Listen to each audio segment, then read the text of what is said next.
momento nos encontramos en otra video reacción, la cual se llama Godzilla, el arte de evolucionar el personaje.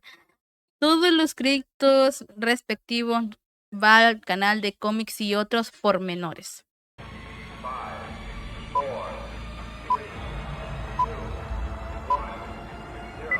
El Ahí 6 de está. agosto de 1945 fue el día que cambió al mundo. A las 8:14 de la mañana era un día soleado, pero a las 8:15 era el infierno.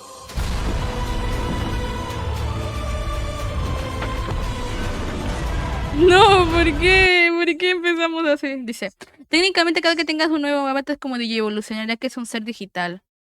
Pues tengo dos, tengo mi avatar normal y tengo mi chibi. Y ya después de ahí los PNG tuber no los tomo en cuenta.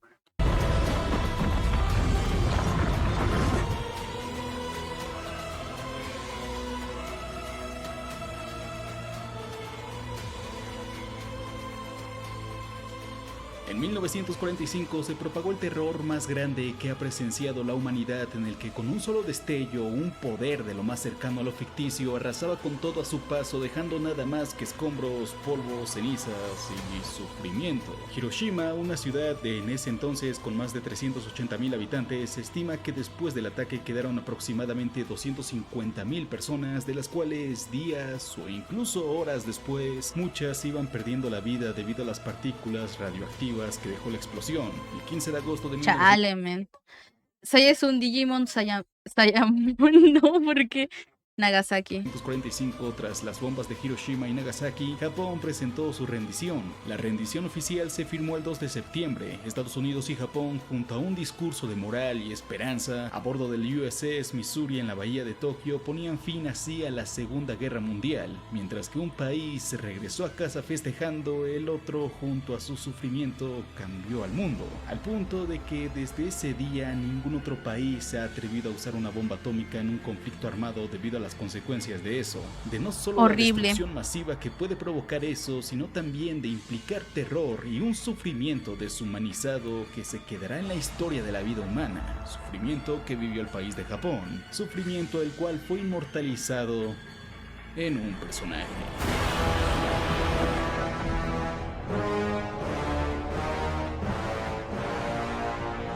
Con 37 películas, cómics, animes y múltiples adaptaciones, Godzilla a sus 69 años es un ícono de la cultura popular mundial que nació gracias al peor evento de la historia de la humanidad. Surgiendo de lo peor de ese suceso y como un símbolo de resurgimiento cultural y económico del país, se presenta como una fuerza incontrolable del caos, como un destructor, como un protector, como un rey, como un...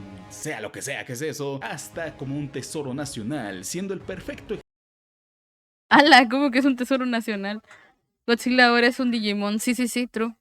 ejemplo a sus casi 70 años, que es el arte de saber evolucionar a un personaje. El Rey de los Monstruos no es un título que se lo dieron por ser el primer kaiju, sino por ser el más vigente y el que más ha recaudado desde su nacimiento, siendo inspirado directamente de King Kong y el Monstruo del Mar, películas estadounidenses que capitalizaron lo sucedido en 1945. El estudio japonés Toho, debido al éxito en auge de esto, desarrolló el proyecto G.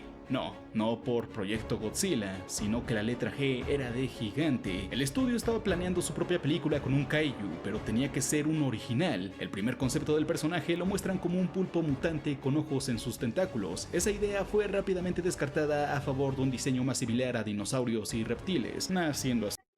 Imagínate, hubiera sido el Godzilla, pero si fuera un pulpo. Siento yo que hubiera dado más problemas al animarlo y todo lo demás. Godzilla en 1954. Con el estreno de la famosa película Godzilla, o Gojira como se llama en Japón, Eiri Tsuburaya, director de efectos especiales, quería utilizar stop motion para hacer a Godzilla, exactamente porque sabe utilizar. Lo de pulpo es muy japonés. O sea, sí, nunca dije que no fuera no japonés. Si no me refiero a que hubiera estado más complicado, siento yo. Visualmente no hubiera estado tan bonito, aunque hubiera también estado un poquito original. Tomando en cuenta que pues casi no hay muchos monstruos que se digan que son pulpos. Siempre son los típicos tiburones gigantes, la titanoboa, o como por ahí en ese tiempo eran King Kong, o bueno, así, etcétera. esta técnica para hacer King Kong. Al final se dio cuenta que sería demasiado costosa la película si se realizaba de esa forma, así que optaron por usar efectos prácticos. El primer modelo del traje, creado por Kanyu Yagi, Eizo Kaimai y Yasuai Yagi, terminó pesando alrededor de 100 kilos, prácticamente imposible de usar. Un segundo traje más liviano fue el utilizado por los dos actores que le dieron vida al monstruo, Haruna. Ojito, dice si se la pegaba en el, si no la pegaba en el cine siempre se podría ir para adulto. ¿Cómo?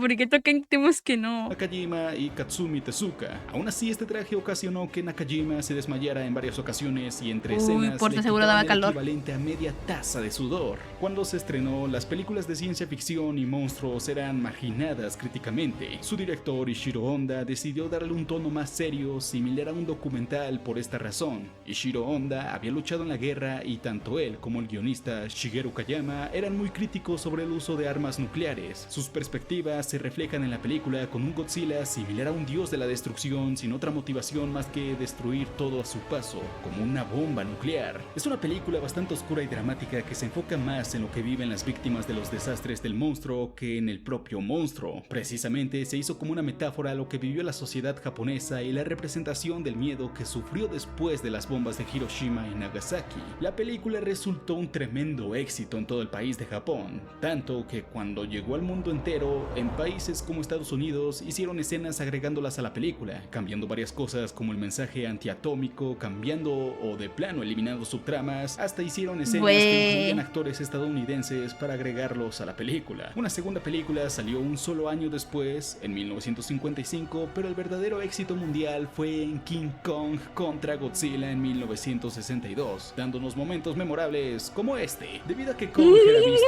como el bueno.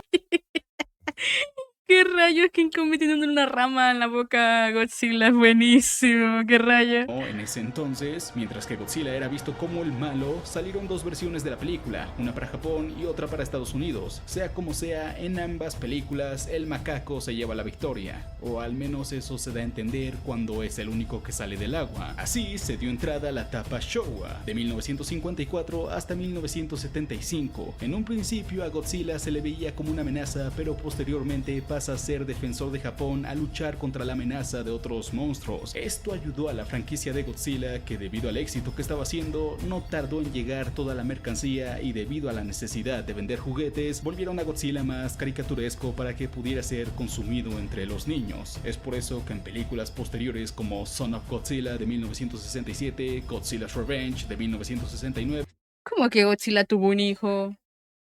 ¿Cómo? tenemos momentos como este. Pero, La ¿qué etapa rayo? Showa concluyó con la película del terror de Mechagodzilla en 1975. El retorno de Gojira de 1984 abrió otra etapa y fue un reinicio de la saga en donde otra vez Godzilla regresaba para destruir todo y tomaba como base la película del 54, entrando así a la etapa Heisei, la cual ¿A poco no conocías a Gotsuki? Para decirte que la única película que he visto de Godzilla ha sido hace como menos de un año. Y fue la que salió recientemente en Netflix. Y eso porque Beto me insistió en que la pusiera porque yo era la única que tenía Netflix. Nunca había visto una película de Godzilla. No. Hasta hace como un año miré una nada más. Y era la reciente de Netflix. Creo que sí era hace como un año, creo. Aprende, si Godzilla la pudo poner, tú también puedes, campeón.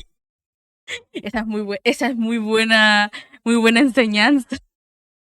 cual fue de 1985 hasta 1995. En esta etapa lucha contra otros monstruos destruyendo también Japón, aunque esta destrucción por parte de Godzilla es un daño colateral por la lucha entre monstruos dentro de las ciudades. No trata de defender Japón, sino de atacar otros monstruos. De esta forma se convierte en una especie de antihéroe, ya que a pesar de todo salva al mundo del caos. Durante la etapa Heisei hubo éxitos como Godzilla vs. Biollante de 1989, Godzilla vs. vs. Destoroyah de 1995 o la propia El Retorno de Gojira de 1984. Si se dan cuenta, Godzilla como franquicia evolucionó constantemente para pegarse a la época, pasando de tomarse en serio a ser un entretenimiento para niños a volverse a tomar en serio. Hasta el momento, todo el éxito de Godzilla se daba gracias a Japón y a la franquicia dada por el estudio Toho, así que obviamente Estados Unidos no se podía quedar de brazos cruzados. En los años 70, los estudios estadounidenses llegaron a un acuerdo con Toho para compartir las licencias del Rey de los Monstruos, apareciendo en cómics de Marvel, en anuncios de Nike, MTV, pero nunca hubo una película producida al 100% por Hollywood,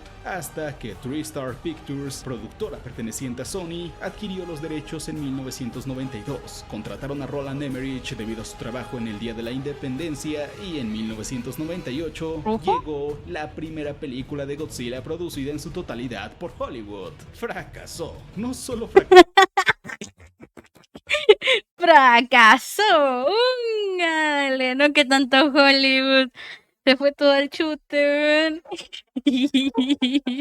Fracasó en taquilla, sino que el estudio de Toho se arrepintió de darles los derechos y mataron a este Godzilla en Final Wars de 2004. Aparte, lanzaron otra película en el año 2000 para limpiar la imagen de Godzilla, y junto con esta película, llamada Godzilla 2000, empezó otra época llamada Millennium, la cual...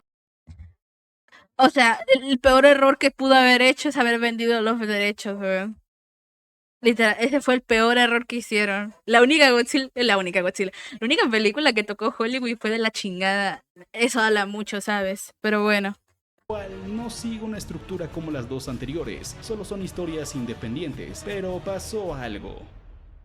En el año 2012, un blockbuster cambió la historia del cine y de los propios blockbusters, iniciando un universo cinematográfico que se mantuvo rentable por más de 10 años. Salió The Avengers. God. Yo siempre lo voy a decir, soy fan de Thor. Desde chiquita, desde la cuna, weón.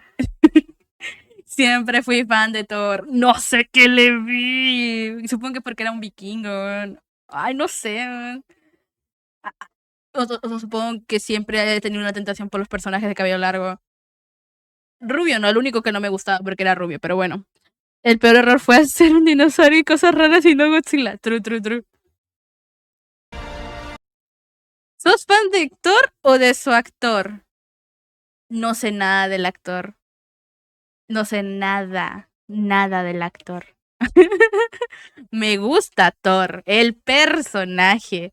Cuando realmente me gusta un actor, investigo un poco más del actor. Sigo su vida privada un poquito. Pero no sé nada. No me acuerdo cómo se llamaba. Creo que es Henry Hemster. Un nombre bien raro. Un apellido bien raro. Y ya, es lo único que sé. No sé nada, never. Solamente me encanta el personaje de Thor.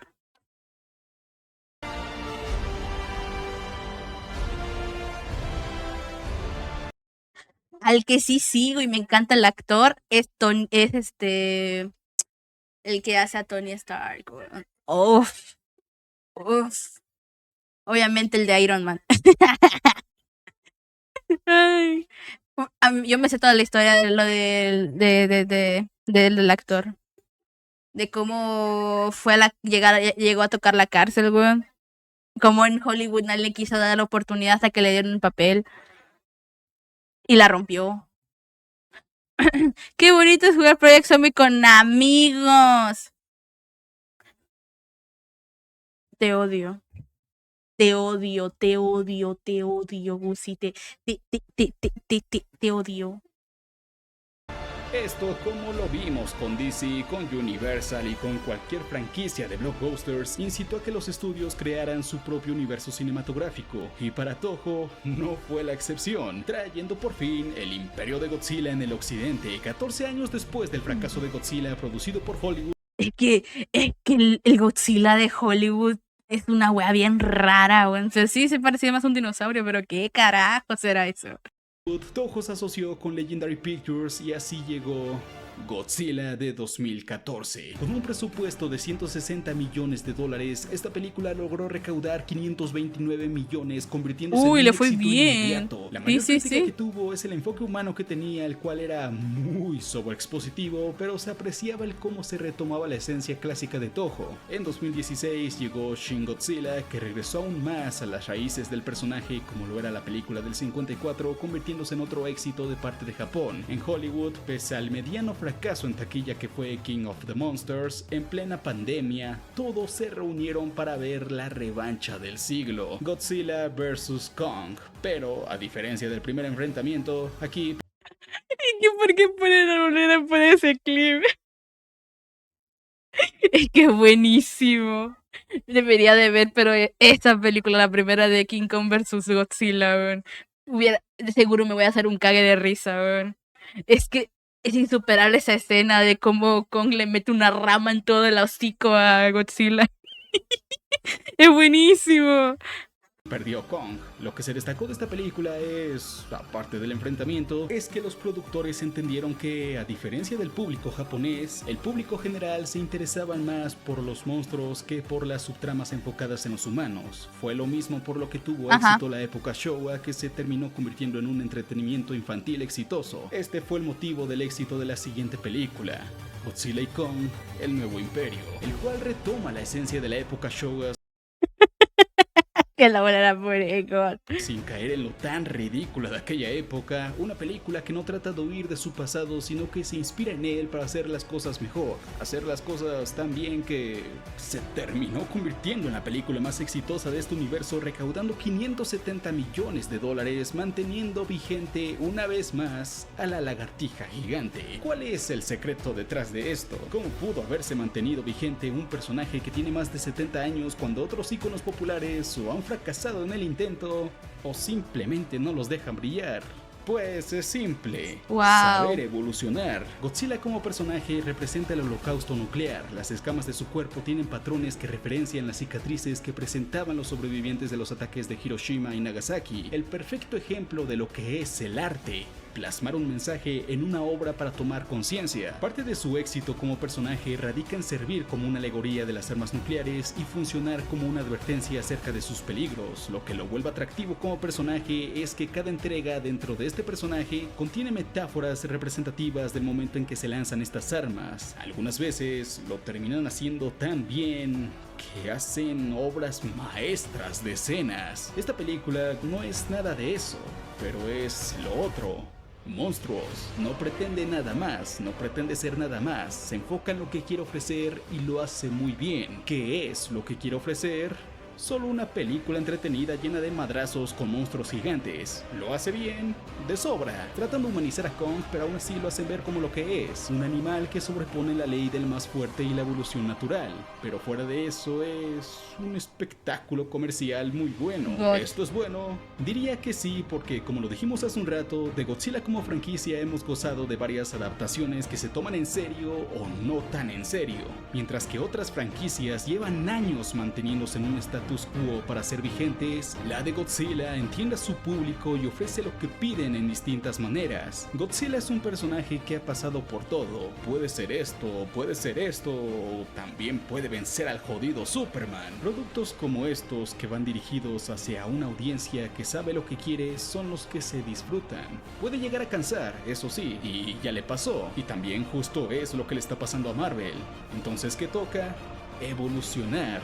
Y si hay un ejemplo de esto, es el propio Godzilla, el perfecto ejemplo que inició como algo serio, después se convirtió en una burla, volvió a tomarse en serio y aún así sigue vigente después de todo. No solo es la representación del personaje que ha podido posicionarse en el imaginario público por bastantes décadas, sino que incluso ha llegado a reinar la taquilla y el boca en boca del cine en una época en donde las propias secuelas de franquicias fracasan por el cansancio que provocan estas de ofrecer lo mismo. Y te das cuenta de esto cuando una película de aparentemente 15 millones de dólares puso en ridículo a todo Hollywood y se llevó un Oscar de paso. Esa es buenísima, esa la que fue de menos. God. Franquicia se adapta a estos tiempos con la única clave del éxito, la única clave que puede mantener a una franquicia, la única clave que puede mantener vivo a un personaje por más de 60 años en todos los medios en donde se encuentra. La clave de evolucionar.